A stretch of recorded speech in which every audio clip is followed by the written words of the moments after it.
Hechos capítulo 5, versículos 17 al 33. Dice así la palabra de Dios. Entonces, levantándose el sumo sacerdote y todos los que estaban con él, esto es la secta de los saduceos, se llenaron de celos y echaron mano a los apóstoles y los pusieron en la cárcel pública. Mas un ángel del Señor, abriendo de noche las puertas de la cárcel y sacándolos, dijo: Id y puestos en pie en el templo, anunciad al pueblo todas las palabras de esta vida. Habiendo oído esto, entraron de mañana en el templo y enseñaban. Entre tanto vinieron el sumo sacerdote y los que estaban con él y convocaron al concilio y a todos los ancianos de los hijos de Israel y enviaron a la cárcel para que fuesen traídos. Pero cuando llegaron los alguaciles, no los hallaron en la cárcel. Entonces volvieron y dieron aviso, diciendo: por cierto, la cárcel hemos hallado cerrada con toda seguridad y los guardas afuera de pie ante las puertas. Mas cuando abrimos, a nadie hallamos dentro. Cuando oyeron estas palabras, el sumo sacerdote y el jefe de la guardia del templo y los principales sacerdotes dudaban en qué vendría a parar aquello. Pero viniendo uno, les dio esta noticia: he aquí, los hombres que pusiste en la cárcel están en el templo y enseñan al pueblo. Entonces fue el jefe de la guardia con los alguaciles y los trajo sin violencia, porque temían ser apedreados por el pueblo. Cuando los trajeron, los presentaron en el concilio y el sumo sacerdote les preguntó, diciendo: ¿no mandamos estrictamente que no enseñaseis en ese nombre? Y ahora habéis llenado a Jerusalén de vuestra doctrina, ¿y queréis echar sobre nosotros la sangre de ese hombre? Respondiendo Pedro y los apóstoles dijeron: es necesario obedecer a Dios antes que a los hombres. El Dios de nuestros padres levantó a Jesús, a quien vosotros matasteis colgándole en un madero. A este Dios ha exaltado con su diestra por príncipe y salvador, para dar a Israel arrepentimiento y perdón de pecados. Y nosotros somos testigos suyos de estas cosas, y también el Espíritu Santo, el cual ha dado Dios a los que le obedecen. Ellos, oyendo esto, se endurecían y querían matarlos. Como les señalaba en Hechos, vemos claramente cómo se desarrolla el inicio de la iglesia apostólica, la cual de un tiempo a otro, de un momento a otro, pasó a estar compuesta por hombres temerosos, cobardes, personas que cuando siguieron a Jesús no había ningún problema, pero cuando Jesús fue apresado, lo dejaron, huyeron, y muchos de ellos volvieron a sus casas, volvieron a hacer lo que estaban haciendo antes. El único apóstol que se mantuvo al pie del cañón fue justamente el apóstol Juan, el discípulo amado. Pero los demás, inclusive el propio Pedro, quien le había prometido que nunca lo abandonaría, le traicionó negándoles en 3 oportunidades. Pero es increíble ver cómo el Espíritu Santo logra algo tremendo en estas personas. Estas personas temerosas, que tenían dudas, de pronto, de la noche a la mañana, se convierten en fieles testigos de aquel que había muerto. Y ahí nos muestra una evidencia clara de la resurrección y de la verdad del cristianismo. Me ha tocado en oportunidades que hay personas que me dicen, ¿cómo puedes corroborar que Jesús resucitó? Y uno de los argumentos que normalmente uno da para la resurrección de Jesús es justamente el comportamiento que tuvieron los apóstoles luego de la venida del Espíritu Santo. ¿Cómo es posible que hombres cobardes, hombres temerosos de Dios y temerosos de los hombres, en ese momento, luego cuando Jesús fue apresado y posteriormente muerto en la cruz, cómo es posible que esos hombres que huyeron de un momento a otro se convirtieran en paladines del Evangelio? Si Jesús había muerto, ¿cómo es posible que esos hombres que huyeron en un principio ahora estuvieran empoderados, predicando y anunciando a aquel que había muerto? Y justamente esa es una evidencia de que Jesús resucitó de entre los muertos. Porque ninguno de esos que huyeron hubiesen seguido siendo fieles y hubiesen dado incluso su vida. No olvidemos que de los 12 apóstoles, sin contar a Judas, recuerden que Judas fue reemplazado por Matías, los 12 apóstoles, según la tradición enseña, 11 de ellos murieron martirizados. ¿Cómo es posible que esos hombres que murieron martirizados se hayan convertido en hombres valientes y que proclamaban y firmemente mantenían su fe cuando habían sido cobardes que huyeron? Y eso ciertamente porque Cristo resucitó. Si Cristo no hubiese resucitado, estos hombres de ninguna manera hubiesen tenido la seguridad para proclamar el nombre de Jesús. Queridos, nosotros podríamos decir que estos hombres, estos apóstoles y también la iglesia del primer siglo entendió cuál era verdaderamente su llamado, cuál era verdaderamente su misión. Ahora, nosotros el día de hoy, en pleno siglo XXI, en esta era posmoderna, posverdad, poscristiana, post-todo, también somos la iglesia de Cristo. Y también tenemos el mismo llamado que tenían los primeros cristianos. El punto es, ¿cuál es verdaderamente nuestro llamado? ¿Cuál es nuestro llamado? Cuando finalizamos el capítulo 4, vimos que los apóstoles, luego de haber sido apresados, Juan y Pedro, clamaron junto a la iglesia rogándole a Dios que les diera valentía, que les diera de nuevo para seguir anunciando el evangelio de Jesucristo sin temor. Además, ellos pidieron que en el nombre de Cristo se llevasen a cabo prodigios, señales, para que la gente creyera, manifestaciones del poder de Dios. Y en los versículos que siguen a esa oración que revisamos la semana anterior, precisamente vemos cómo Dios respondió positivamente al clamor de la iglesia. Acompáñenme por favor a Hechos capítulo 4, versículos 29 al 30, que es lo que vimos en el capítulo anterior, en ese momento donde el pueblo cristiano oró.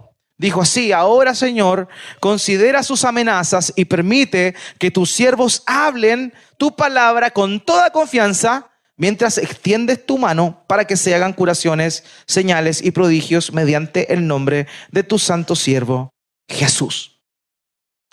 Ellos oraron dedicados al Señor. ¿Y qué es lo que sucedió después? Precisamente lo que ellos habían pedido. Queridos, una de las cosas que más debería darnos temor, y con esta expresión temor quiero ser un poquito irónico, es que cuando oramos al Señor, Dios responde. Cuando oramos a Dios, Él responde. A veces no es la respuesta que nosotros esperamos, pero Dios ciertamente responde. En este caso, la iglesia oró y pidió dos cosas: valentía, y pidió también señales para que se glorificara el nombre del Señor Jesús.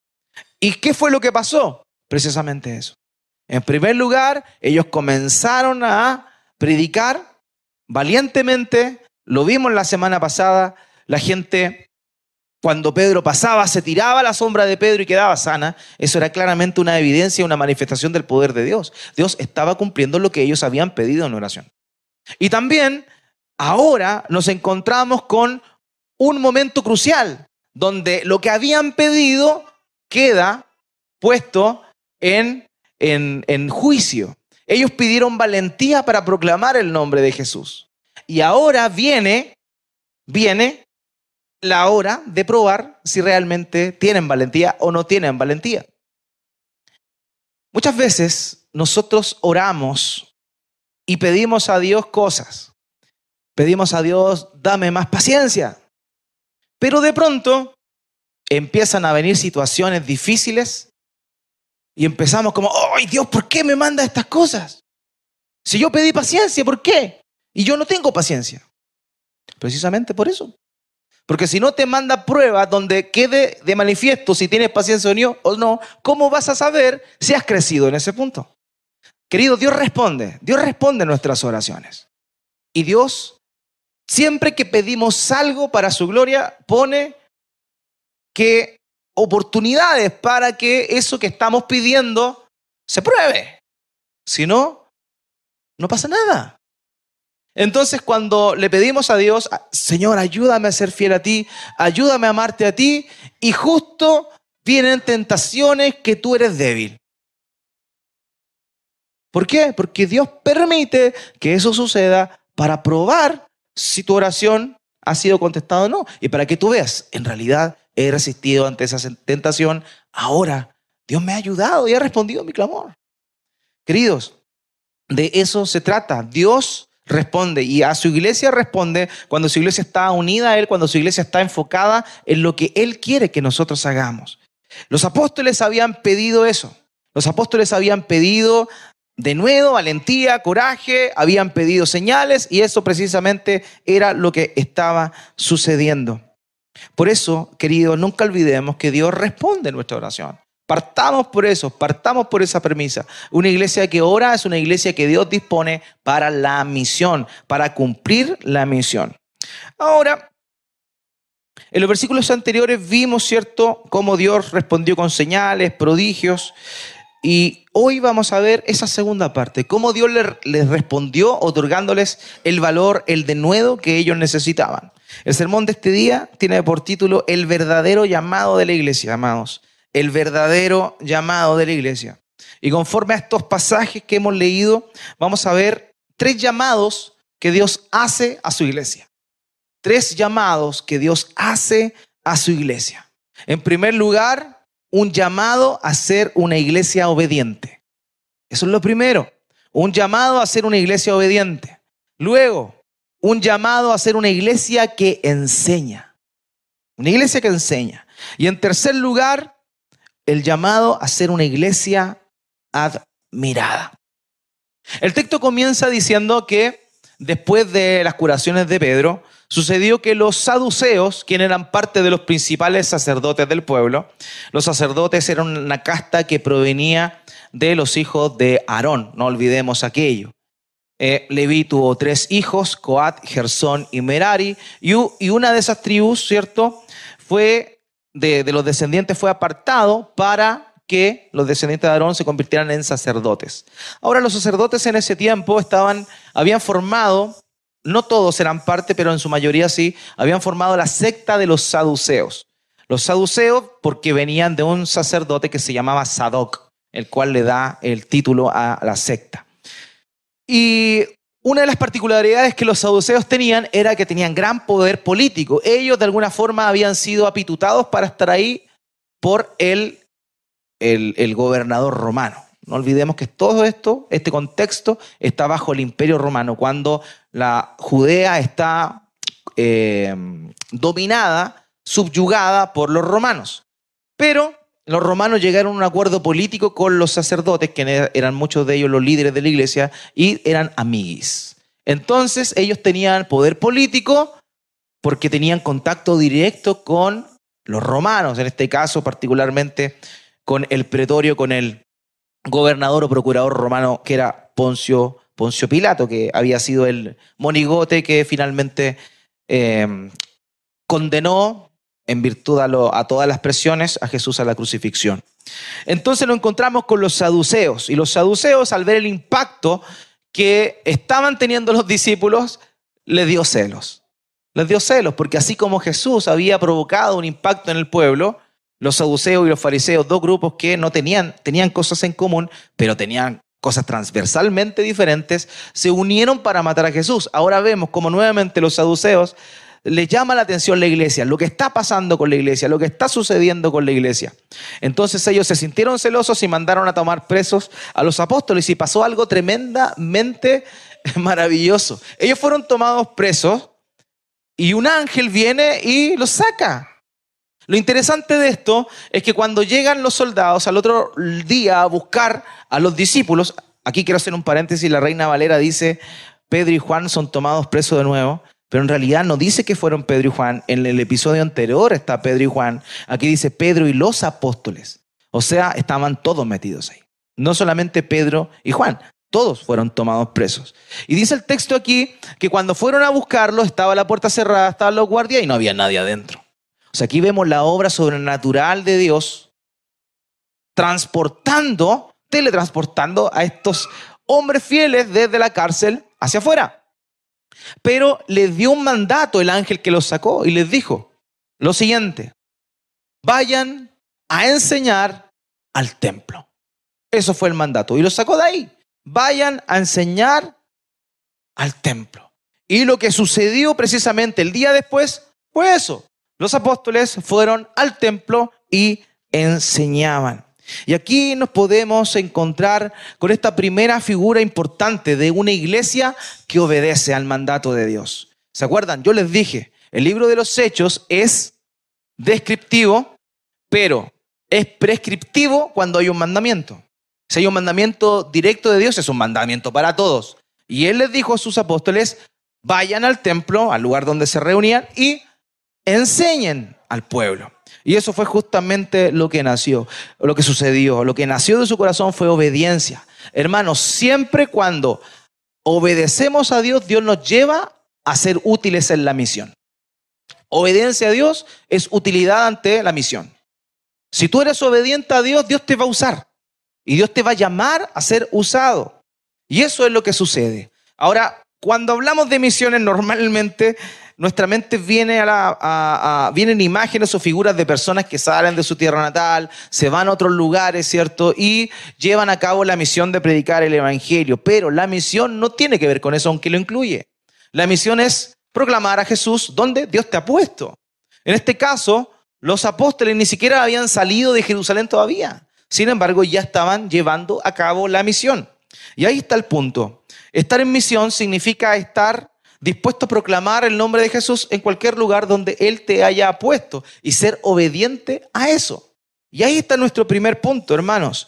No es necesario salir de casa, ir a otros lugares para estar en misión. Donde Dios te ha puesto, estás en misión. Y esa misión tiene relación con obediencia. Llevar a cabo la misión de proclamar el evangelio es obediencia. Y aquí es donde nosotros, como cristianos, muchas veces cometemos el pecado de omisión. Y en vez de llevar a cabo la gran comisión, llevamos la gran omisión. O sea, en vez de predicar el evangelio, que es lo que deberíamos hacer en el momento que corresponde, callamos. Pero honestamente estamos siempre llamados a estar en misión, donde Dios te ponga, en la oportunidad que Él te dé. ¿Cuántas veces?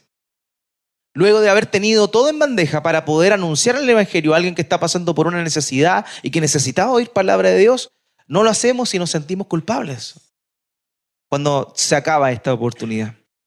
Bueno, esto era lo que estaba sucediendo. Y estos apóstoles entendieron la misión y fueron obedientes a ese mandato.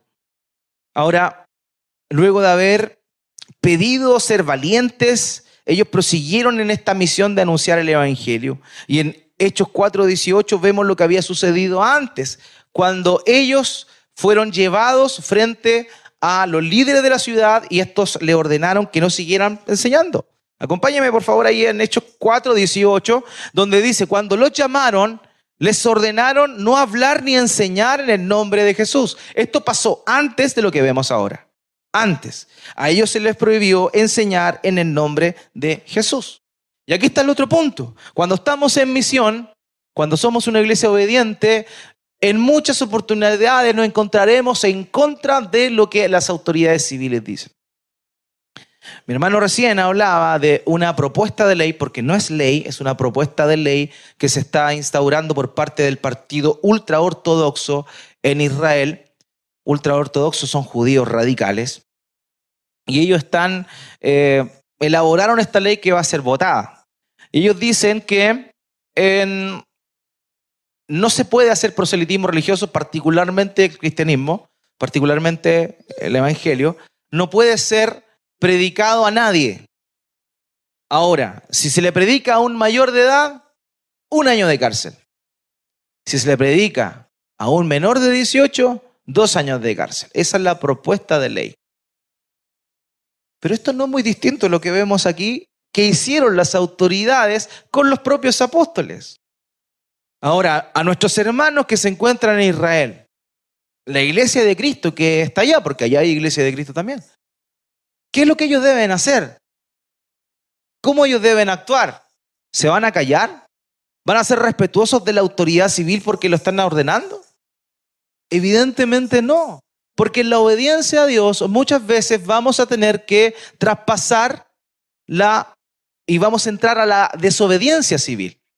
Lo que los líderes llaman, lo que los líderes ordenan, no vamos a poder cumplirlo. Y eso es algo que tenemos que entender y tenemos que aceptar. Hermanos, los apóstoles fueron tomados presos nuevamente. Y en el 5:28 se les dice, ya se le había dicho en el 4 y ahora lo repiten en el 5:28. Les dimos órdenes estrictas de no continuar enseñando en este nombre y han llenado Jerusalén con sus enseñanzas y quieren traer sobre nosotros la sangre de este hombre. El reclamo de los líderes de la ciudad era que, aunque ellos le habían ordenado no hablar en el nombre de Jesús, ahora fíjense la expresión, han llenado Jerusalén con sus enseñanzas. Han llenado Jerusalén con sus enseñanzas. La iglesia de Cristo se caracteriza, hermanos, por una cosa, y esa es que es obediente. Dios les dijo a estos cristianos, prediquen, vayan, y ellos fueron. Y aquí está el punto, ¿cómo debe ser nuestra reacción frente a la opresión? ¿Cómo debe ser nuestra reacción frente a todo lo que más temprano que tarde se nos va a venir inclusive en este país? Que es el callar el evangelio. ¿Qué vamos a hacer? ¿Cuál va a ser nuestra respuesta? Y obviamente tenemos que ser claros y firmes. Si tú eres un seguidor de Cristo, si tú eres parte de su pueblo, si tú eres parte de la iglesia, tú debes ser obediente. Y si eres obediente, vas a anunciar a Jesús, vas a enseñar de Jesús, vas a enseñar la verdad. Y Hechos 5:29, el versículo después dice, pero Pedro y los apóstoles respondieron, debemos obedecer a Dios en vez de obedecer a los hombres. Debemos obedecer a Dios antes que los hombres. Hermanos, no debemos temer. El tiempo de pandemia que pasó hace un tiempo atrás fue un tiempo también donde mucha fe fue puesta a prueba. Donde la iglesia de alguna manera fue juzgada por Dios. Fue juzgada por Dios. ¿Cuál era nuestra respuesta frente a la presión? ¿Íbamos a estar temerosos? No íbamos a estar temerosos.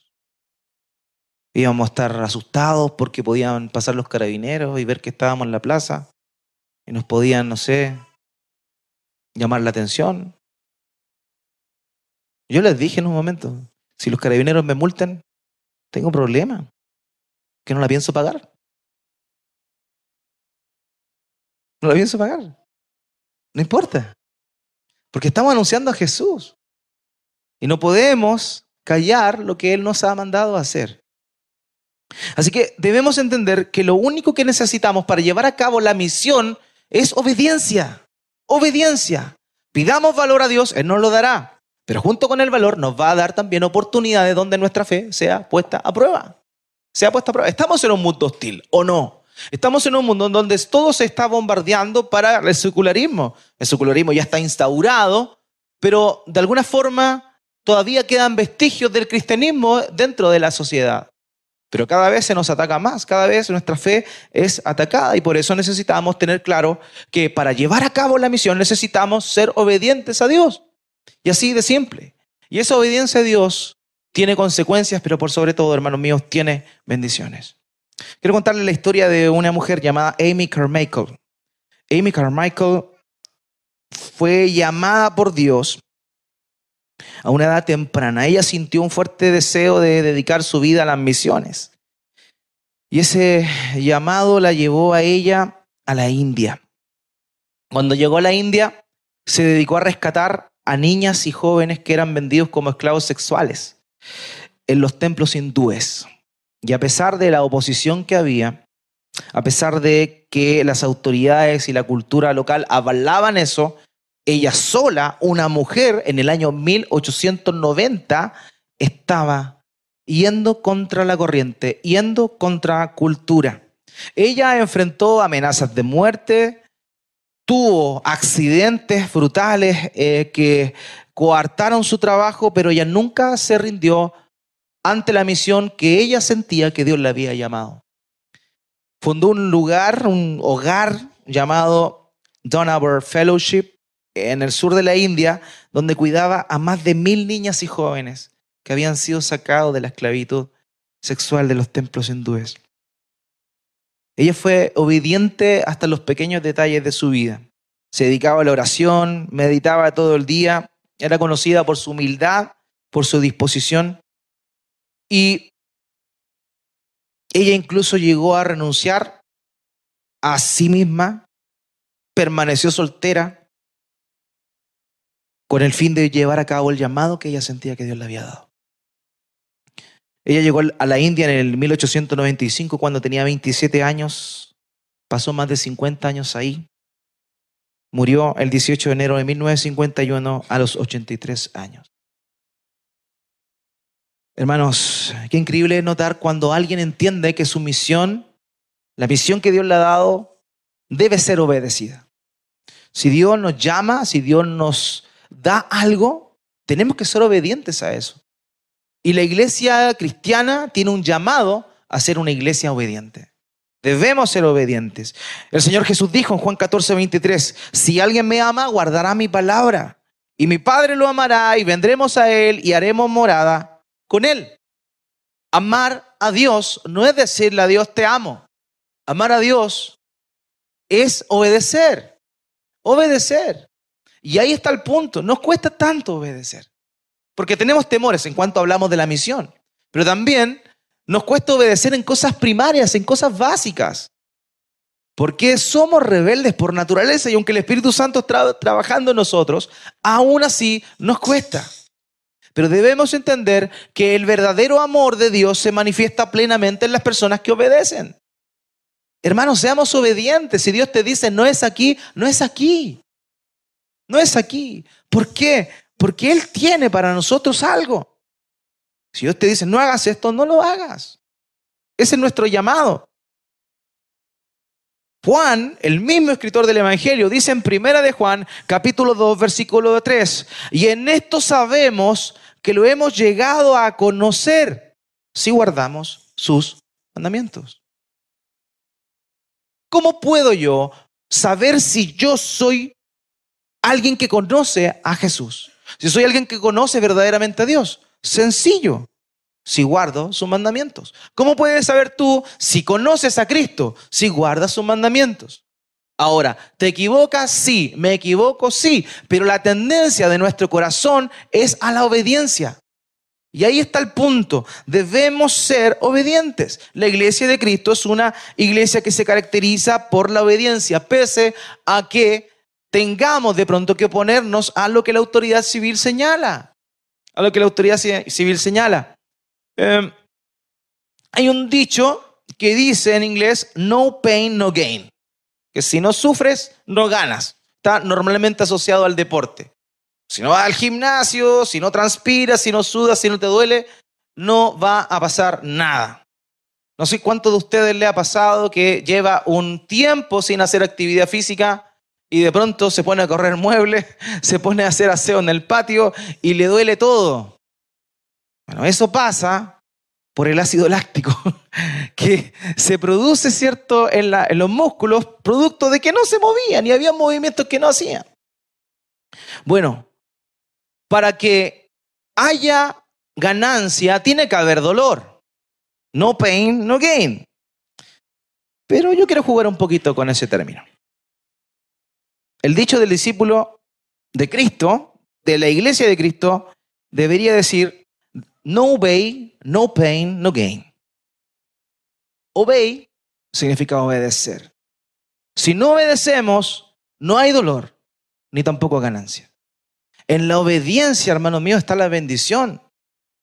Somos usados por Dios cuando obedecemos. No seamos temerosos, no tengamos una fe timorata. Estemos firmes, preparados para lo que se venga. Eso es lo primero, nuestra obediencia a Dios. Nuestra obediencia colectiva ante el llamado de anunciar el Evangelio, pero también nuestra obediencia personal. Hermanos míos, seamos obedientes al Señor. Guardemos su palabra, mostremos de esa manera que le amamos. En segundo lugar, el llamado a ser una iglesia que enseña. Que enseña. Y esto es sumamente interesante.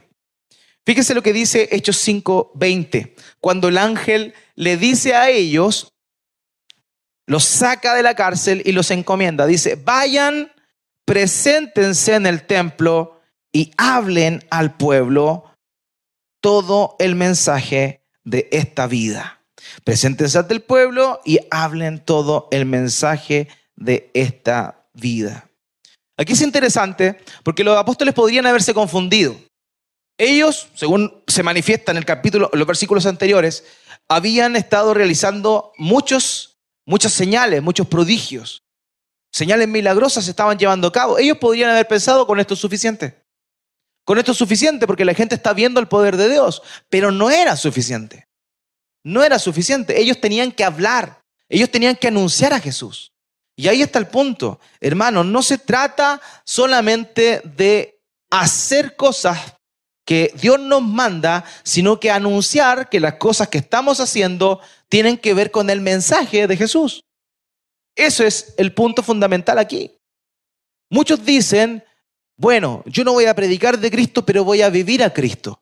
Voy a ser una buena persona, voy a ser súper trabajador, voy a ser responsable y ese va a ser mi testimonio. ¿Y sabes qué? Tienen la mitad de la verdad. Y la mitad de la verdad es una mentira. ¿Por qué? Porque no puedes solamente hacer lo que Dios te manda hacer sin anunciar. Hay que decir, hay que hablar de Jesús. Porque solo Jesús salva, hermanos. Porque tu comportamiento no va a salvar a nadie. Está bien que lo tengas, está bien que busques y que reconozcas si te equivocas. Es loable cuando somos cristianos que mostramos nuestros errores a los demás. Los demás ven que caemos y le pedimos perdón. Eso es loable. Pero no solo se trata de eso. También tiene que ver con nuestro testimonio de Jesús en los demás. Y ahí está el punto. Hay algunos que hablan de Jesús, pero lo niegan con sus actos. Y hay otros que viven a Jesús, pero no hablan de Jesús. Una vez más, los extremos del péndulo. Hermanos, estamos llamados a ser una iglesia que vive y una iglesia que anuncia, porque es necesario anunciar el mensaje de Cristo, no solo con nuestro actuar, sino también con nuestras palabras. Y ahí está el punto. Hoy en día, mucha iglesia que se llama a sí mismo cristiana está ocupada en mostrar la obra de Dios, pero no al Dios de la obra. Está preocupada en tener de pronto orfanatos para niños desamparados, hospitales para personas pobres en África. Están empecinados en eso, pero no predican a Cristo. Van, hacen una obra social, le dan desayuno a los inmigrantes que están afuera. Eso está súper bien, no hay ningún problema. ¿Hay bendición en ellos? Sí. El problema es que si repartes ese pan y das ese café y no hablaste de Cristo. Ese es el problema. Porque tienes que ir acompañado tu acción con la proclamación del Evangelio. Cuando no hay proclamación del Evangelio, simplemente se convierte en una acción social. Y hay muchas organizaciones sociales que hasta lo hacen mejor que los cristianos. La diferencia es que nosotros no solamente tenemos ese corazón, sino que también hacemos y hablamos de Cristo. Y ahí está el punto. Hermanos míos, tenemos este llamado de anunciar y de enseñar. La iglesia debe enseñar, debe hablar de Jesús. No solo ser y hacer, sino hablar. Hablar, vayan, presentes en el templo y hablen al pueblo todo el mensaje de esta vida. Qué interesante es eso. Todo el mensaje de esta vida. ¿Saben? Es una expresión que aparece una sola vez. Esta vida como tal. ¿A qué se refería el ángel cuando hablaba de esta vida? Claramente el ángel se está refiriendo a que el evangelio se vive. El evangelio se vive y se anuncia. Ambas cosas van completamente de la mano. Cuando Dios nos llama, Dios nos salva, nos da vida nueva. Cambia nuestra antigua manera de vivir y empezamos a ser transformados en una nueva manera de vivir. Algo nuevo comienza a regir en nosotros. Empezamos a vivir en una cultura del reino de Dios. Una cultura distinta. Empezamos a cambiar nuestras costumbres. Así, por ejemplo, lo entienden aquellos que viven la cultura del hip hop. ¿Ya? Ellos no solo escuchan rap, sino que se visten de una manera particular, hablan de una manera particular y viven en lugares especiales, porque es toda una cultura. Bueno, Cristo vino para que nosotros viviéramos por Él. Él vino a darnos su vida y hacernos parte de una nueva cultura. Él quiere que nosotros vivamos en Él. Él dio su vida para que ahora nosotros viviésemos en Él. Por tanto, amados, qué importante es eso. Nuestra vida, nuestra experiencia debe ser acompañada de la enseñanza, de la enseñanza. Ya no vivimos nosotros, Cristo vive en nosotros. Ya no andamos como antes, somos contracorriente. Pablo dice a los romanos en Romanos 6:4, por tanto hemos sido sepultados con Él por medio del bautismo para muerte, a fin de que como Cristo resucitó de entre los muertos para la gloria del Padre, así también nosotros andemos en novedad de vida. Somos llamados a anunciar y a enseñar sobre esta nueva vida a la cual Dios nos ha llamado. Y aquí está el quid del asunto. Hermanos, Dios llama a su iglesia a enseñar. Antes habíamos hablado de esto hace unas cuantas semanas atrás. Dios llama a su pueblo a enseñar, a enseñar. La gran comisión implica enseñar. Mateo 28, 19 al 20 dice, vayan pues y hagan discípulos de todas las naciones, bautizándolos en el nombre del Padre y del Hijo y del Espíritu Santo, enseñándoles a guardar todo lo que les he mandado. El cristiano está llamado a enseñar, a enseñar. Estamos llamados a enseñar el modelo de Dios. Estamos llamados a enseñar lo que Dios dice, lo que Dios señala. No con altivez, no con orgullo, no por imposición, sino a mostrar la verdad. Ese es nuestro llamado. Ese es nuestro llamado. En Hechos 5:21 dice, habiendo oído esto, el mandato que el ángel le había dado, al amanecer entraron en el templo y enseñaban. Enseñaban. Ellos enseñaban.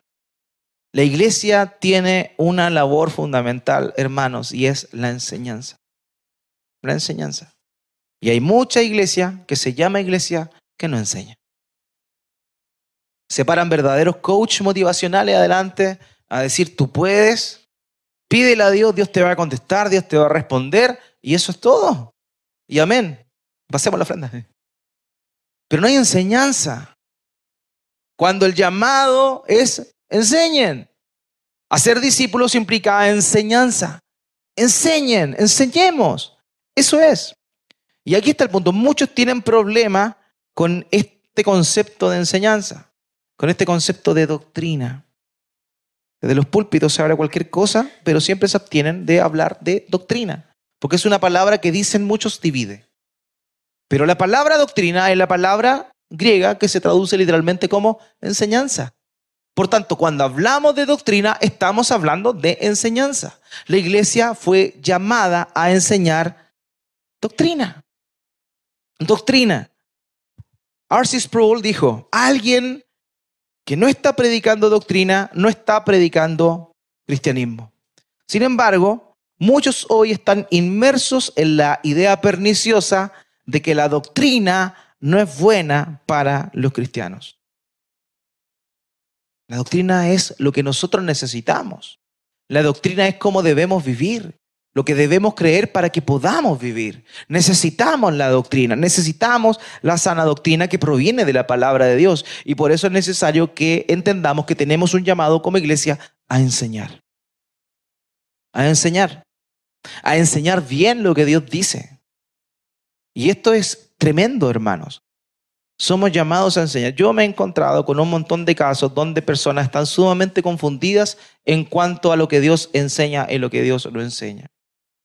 Me han preguntado, ¿es verdad que Dios enseña que no se puede tomar vino? Porque hay cristianos que les dijeron, o que se llaman cristianos, que no pueden tomar vino. ¿Es pecado tomar vino? Pablo dice, no se embriaguen con vino. Así que pueden seguir tomando vino mientras digieren la carne, hermanos. No se embriaguen con vino, lo cual hay disolución. Lo utiliza como una idea para hacer una comparación, para hablar de la llenura del espíritu. Ahora, Ante eso debemos entender que es necesario que enseñemos lo que Dios dice. Pastor, ¿es verdad que la mujer tiene que andar con falda y no con pantalón? ¿Qué? ¿De dónde sacaron eso? Es enseñanza, pero mala enseñanza. Ahí está el punto. ¿Es verdad que Dios no tiene problemas con las relaciones sexuales entre heterosexuales, pero sí tiene problemas con las relaciones sexuales con homosexuales? No es verdad, es lo mismo. Si está fuera del matrimonio y tiene relaciones sexuales, es pecado. De la misma manera que los que tienen relaciones homosexuales, es lo mismo. Pero la gente está confundida porque mucha gente enseña, pero enseña mal. La iglesia cristiana está llamada a enseñar la verdad de Dios. Ese es nuestro segundo llamado. Ellos enseñaban. Dice el 5:25 de los Hechos, pero alguien se presentó y les informó a los saduceos: miren, los hombres que pusieron en la cárcel están en el templo enseñando al pueblo. Tenemos que enseñar a tiempo y fuera de tiempo. Esa es nuestra misión. Nuestra misión es enseñar, decir lo que Dios dice, pero de verdad lo que Dios dice, no lo que a mí me gusta. No lo que a mí me gusta. Hay quienes señalan y dicen, de pronto, por una cuestión de gustos, implantan cosas que la iglesia debe hacer o no debe hacer. Hay iglesias donde las mujeres tienen que usar un velo. Hacen alusión a un pasaje de Primera de Corintios, pero no tiene mucha relación con el uso que se hace. Pero todas las mujeres tienen que sentarse acá y los hombres acá. Y las mujeres todas con velo. ¿Eso es enseñar la verdad de Dios? No. Enseñemos, pero enseñemos bien lo que Dios enseña. Esa es nuestra misión. Ese es nuestro llamado. En tercer lugar, nos encontramos con el llamado a ser una iglesia admirada. Y una de las cosas interesantes que la iglesia empezó a experimentar fue la simpatía del pueblo. Y aquí está el punto. Pese a que muchos estaban atentos a lo que sucedía con los apóstoles, por miedo callaban y no los seguían. Fíjese lo que dice en el versículo 13 del capítulo 5, Hechos 5:13. Pero ninguno de los demás se atrevía a juntarse con ellos, sin embargo el pueblo les tenía en gran estima. El pueblo les tenía en gran estima, no se atrevían a juntarse con ellos, pero les tenían buena. Y eso es lo que ha sucedido a lo largo de la historia con la iglesia cristiana. Y ahí está el punto. Muchas personas por temor o por vergüenza solo son simpatizantes del cristianismo, pero no se llegan a... no quieren formar parte del cristianismo porque también entienden que existe oposición por otro lado. No olvidemos que hay una semilla que la parábola del sembrador, el Señor Jesucristo dice que corresponde a la que cayó entre pedregales. Esta brotó pronto, pero ¿qué pasó? No había profundidad de tierra y al venir la persecución por causa de la palabra, se secó. Eso sucede. Muchas personas son simpatizantes. El temor y la vergüenza los consumen. Y no son capaces de seguir la fe, pero el pueblo cristiano debiese generar esta tensión entre simpatía y aversión. A los cristianos debería amárseles, el mundo de afuera, y odiárseles. R.C. Sproul dijo que los oficiales no temieron por los apóstoles, más bien los funcionarios temían que si ellos eran violentos con los apóstoles públicamente, la población lo iba a apedrear. Porque eso es lo que dice el texto ahí. Cuando fueron los guardias a buscar a los apóstoles, los llevaron sin violencia, porque temían que la gente se sublevara, porque la gente le tenía buena a los cristianos. Pregunta, ¿tú cristiano, la gente te tiene buena? Y ahí está el punto, hay una tensión en esto. ¿Por qué? Te pueden tener buena, pero también te tienen que tener mala, te tienen que tener ahí. Porque generas un resquemor en las personas. Porque eres simpático, eres agradable, eres guapo. No, eso no. Pero aparte de eso, hablas de Cristo, entonces generas cierto rechazo. Entonces las personas te pasan pero no te tragan, te mastican pero no te tragan. Pero hay cristianos que ni siquiera los mastican, porque son chupete de fierro. Nadie los pasa como puente cortado. Pasa eso. ¿Por qué? Porque andan amargados, son legalistas y no se junta con esta persona porque es pecadora, no le habla porque el vecino carretea toda la noche, entonces no le habla, no lo mira, no lo saluda. Es la tensión, hermanos. A nosotros la gente debería querernos y tenernos ahí. ¿Sabes qué? No te paso, pero me caes bien. Eso debería suceder con nosotros, porque es lo que sucedió a lo largo de la historia. Los primeros siglos del cristianismo, la gente admiraba a los cristianos y siempre ha sucedido eso. No estaban de acuerdo con ellos, pero eran respetados. ¿Por qué? Por su valentía, por su disposición a sufrir, por su servicio y por su consecuencia. Y muchas veces a muchos no los mastican, pero no los tragan porque no son consecuentes, no son personas consecuentes. Y ahí está el punto tremendo de todo esto. Hermanos, es necesario que entendamos esto, es necesario que comprendamos que debemos ser una iglesia que alumbra, una iglesia que la gente de afuera ve, admira, pero la tiene ahí. Y ahí está el punto. ¿Hemos llegado a ser ese tipo de iglesia o no lo somos? Fíjense, le voy a dar algunos comentarios de personas que no eran cristianas, incluso fueron instrumentos para la persecución cristiana, pero le caían bien los cristianos. Primer ejemplo, Plinio el Joven. Plinio fue un gobernador romano en el siglo II, gobernador de Bitinia, actual Turquía. Sí, a usted que le gustan las novelas turcas, ahí mismo.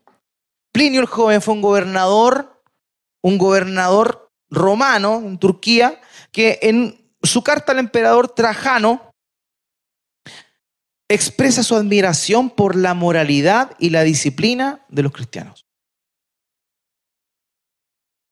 ¿Saben una cosa? Plinio mandó a ejecutar un montón de cristianos, pero al emperador le dijo, me caen bien porque éticamente y moralmente son correctos y son súper disciplinados.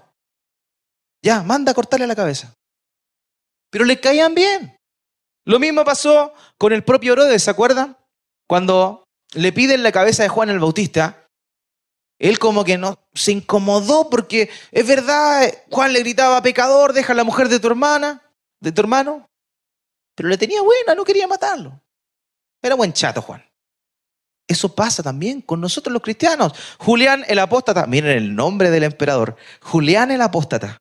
Fue un emperador romano del siglo IV después de Cristo que se opuso al cristianismo porque restauró el paganismo. Él lo restauró.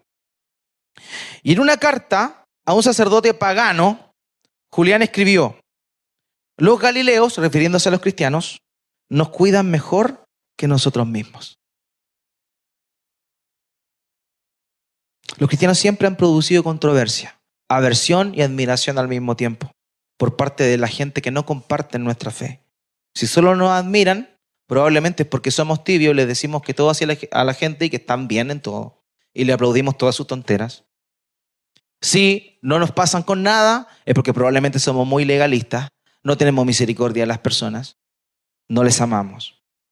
Si solo nos persiguen, significa eso, y si solo nos aman, significa lo otro. Porque el pueblo de Dios siempre ha hallado gracia delante de las demás personas. En Hechos 2:47 dice, alabando a Dios y hallando favor con todo el pueblo, el Señor añadía cada día el número de ellos los que habían de ser salvos. El pueblo les tenía buena. Pedro dice en 1 de Pedro 2:12, mantengan entre los gentiles una conducta irreprochable, a fin de que en aquello que se les calumnian como malhechores, ellos, por razón de las buenas obras de ustedes, al considerarlas, glorifiquen a Dios en el día de la visitación. Jesús dijo, Mateo 5:16, así brille la luz de ustedes delante de los hombres, para que vean vuestras buenas acciones y glorifiquen a su Padre que está en los cielos.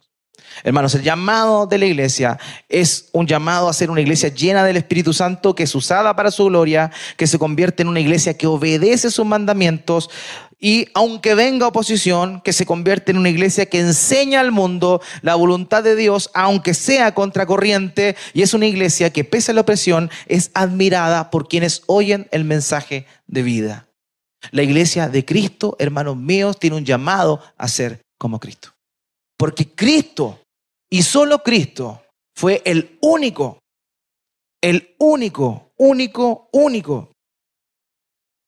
que obedeció el mandato de Dios hasta lo sumo. Fue el único que no solo hizo eso, sino que también enseñó el camino al Padre, enseñó la verdad. Y es el único que además de ello causó admiración y temor en el pueblo. El cristiano está llamado a ser como Cristo. Hermanos, Cristo dio su vida por nosotros para que nosotros andemos como Él anduvo. Ese es el llamado, esa es la invitación para que andemos así. Invito a que oremos a nuestro Señor.